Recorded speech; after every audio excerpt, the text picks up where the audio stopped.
Hello everyone, welcome back. Hope you all are doing great.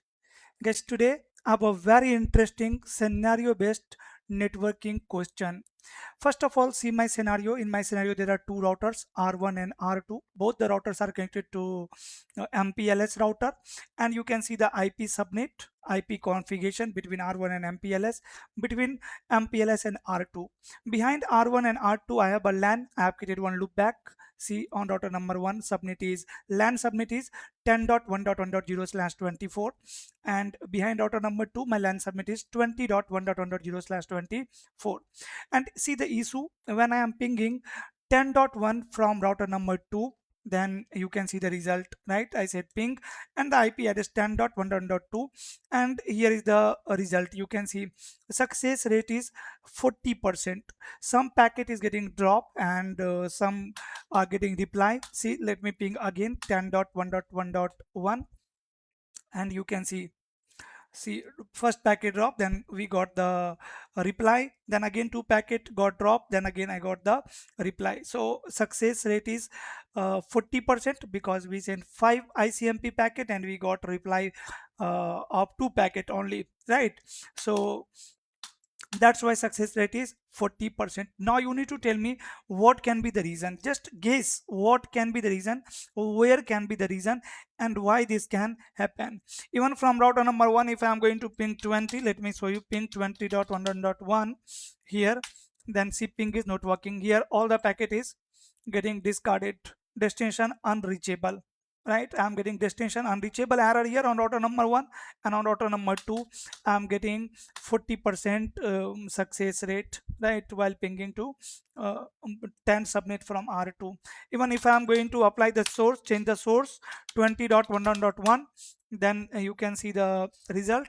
Now you can see we are not getting any reply. We are not getting any reply now, right? And if you want to see like router one is receiving the request or not, you can debug ICMP, right? This is not like you are not allowed every time to run debug command in production, because it can increase the CPU utilization and your CPU can spike. Because of that, device can reboot. Okay, so it is not allowed in the production, but here you can use it for testing, right, to diagnose the issue, to investigate the scenario.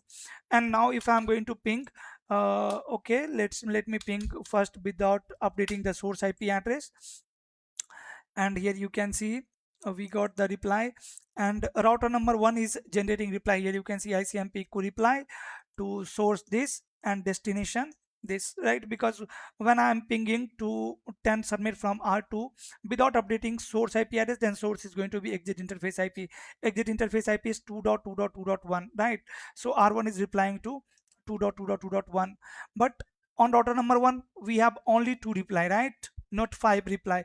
I'm expecting 4 reply here in the debugging, but that is not happening. See, router one is only replying to 2 ICMP packet. Okay, and if I will send again ping packet with update source 20.1.1, then you can see here again router one is replying to 20.1, 20.1, 20.1.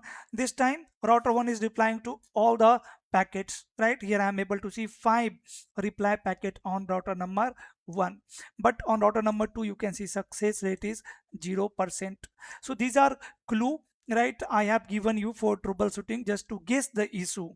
Okay, if you have learned CCNA and CCNP properly, you should have knowledge what is happening behind the scene, what is happening on the routers, maybe on the MPLS router, right?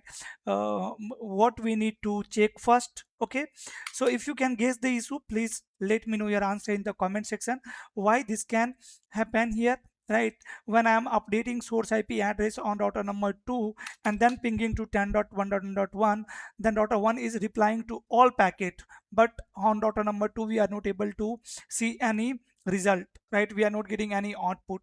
But when I am not updating the source IP address, when I am pinging from the WAN interface 2.2.2, then I am getting 40% success rate, right? And router 1 is only replying to 2 ICMP packet, right?